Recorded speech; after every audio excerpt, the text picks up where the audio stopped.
Hello, ladies and gentlemen. My name is Chris Taylor, and I am the advocate of the devil. There are two kinds of people where it is still socially acceptable to make fun of them: smokers and fat people. We've already done an episode on... No. I'm going to stop you right there. You can't make fun of fat people anymore. Yeah, but I'm not shaming anybody. Oh, you were just about to. Nuh-uh. Don't argue with me, boy. Fine. But that ruins the episode I was about to do. And what, in your absolute wisdom, were you going to defend this week? Eric Cartman. Yeah, go for it. He is a fat bastard. I'm not fat, I'm festively plump.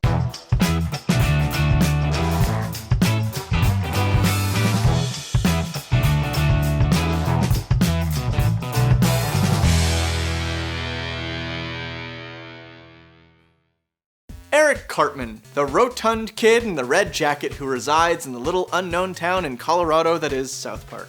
He's on backpacks, jerseys, the covers of video games, and he's evil, down to his very core.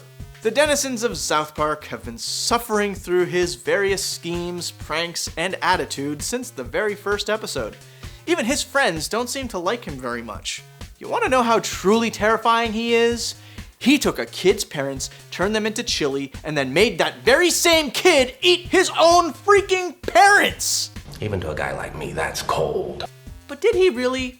I don't think so, and not just because it's my job to defend the bad guys here. One simple reason. He's an 8-year-old boy. Let me repeat myself, because this is the internet where infantile rebukes are the norm. He is a child who is 8 years of age. You know what most kids that young do? Nothing of value yet.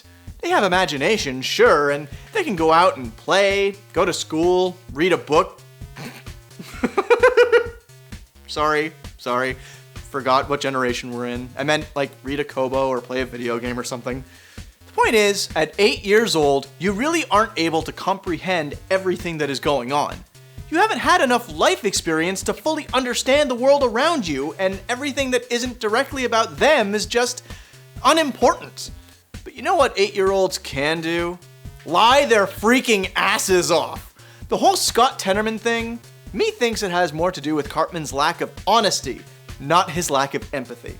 I mean, it is both of those things, but that just ties into what I said before. He's 8 years old.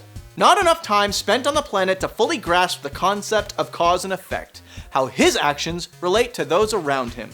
Now, that being said, a lack of positive feeling towards others is quite an advantage in the business world, at least to those who prefer money to human emotions. Emotions. And that shines through in point number 2. Cartman is one opportunistic little fatty. I'm not fat, I'm big boned. Look at all the schemes, bamboozles, pranks, and other synonyms for industriousness that he has achieved over the years. I mentioned before how a child so young would never actually be able to accomplish any of this stuff. And yet, here we have Eric Cartman, single child of a single parent, driven to succeed by any means necessary, even at the cost of human affection from his compadres. While other children are out playing on the swings, he's gathering up his nearest and dearest to be in a boy band, striking while the iron is hot. Thank you all for your patience, and now get ready for Finger Bang! Finger Bang! Bang, bang! While other kids are fast asleep, he's cooking up schemes to steal the little one's teeth and make himself a nice, easy profit. No harm, no foul. Now, obviously, these things aren't actually that easy to accomplish, but that's why we watch television shows. They're fictional characters. Fictional characters. Cartoon children making pretend at what they see us adults doing. He may fail spectacularly, and his goals may be simple, making money, but look at us as a society and tell me that our wants and needs are any different. In fact, take the time now to look around you, your own life. Every single one of us has that one friend that inspires us to get off our asses and do something.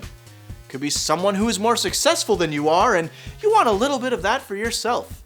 It could be someone who pushes you beyond what you thought your own limits are, so that you now see you can handle more, and then pushes you harder.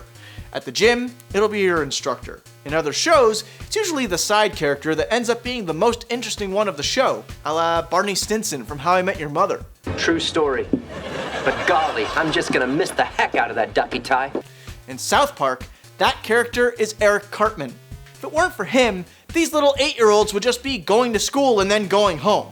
There would be no conflict, no interest, no fun. We watch TV shows to see how characters interact with each other, how they solve their problems, and how that relates to us real live people. Cartoons can get away with a lot more simply because the characters in them don't have to follow the rules and limitations of reality. We all have a little Eric Cartman in us, a voice that says ignore goodwill, ignore what's right, and in so doing, in watching the 8-year-old prodigy that is him, and alas, my final words, we can see what he does, do the exact polar opposite, and feel good about ourselves for being moderately decent human beings.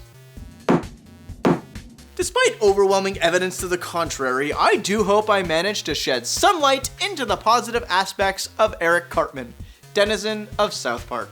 Whether it be his surprising entrepreneurial skills, doubly inspiring due to such a young age, or even just the fact that he can get around everyone else to follow suit in his crazy schemes, Cartman may in fact be one of the greatest cartoon characters that ever lived. And if you ever think to yourself that he takes things just too far, try to remember that he's just a goddamn child, or just don't do what he does, at least then you'll know you're in the right. As always, don't forget to hit that subscribe button to keep up with everything we have going on at Devious Advocacy, and click the link in the description to keep the conversation going on Discord. Any updates to us as a group, or even as individuals, are posted there first for all our fans to see. Speaking of fans, this list up here is a perfect example of non-fictional characters. There are our patrons, and you can join them too, also with the link in the description below. But above all else, let us know in the comments below what you think. Did Cartman fill your heart with joy as you were watching him, or maybe he's just too dastardly to be defended? By all means, let your own views clash with my own, so that I may proceed to prove you wrong. I drink, and I know things. But for now, in the case of Eric Cartman, the defense rests. Mom, I'm into this movie. I'm not going to bed right now. Chillax. You most certainly are, right now, mister. I will go to bed when this movie is over, Mom. Eric, where did you get that? Turn off the light and go back to bed. I'm staying up. Eric, you march right up to your room. I don't think so, Mom. Eric, you get your butt to bed. No means no, Bill Cosby. I told you to go upstairs right now. Whoa, Mom, what the hell?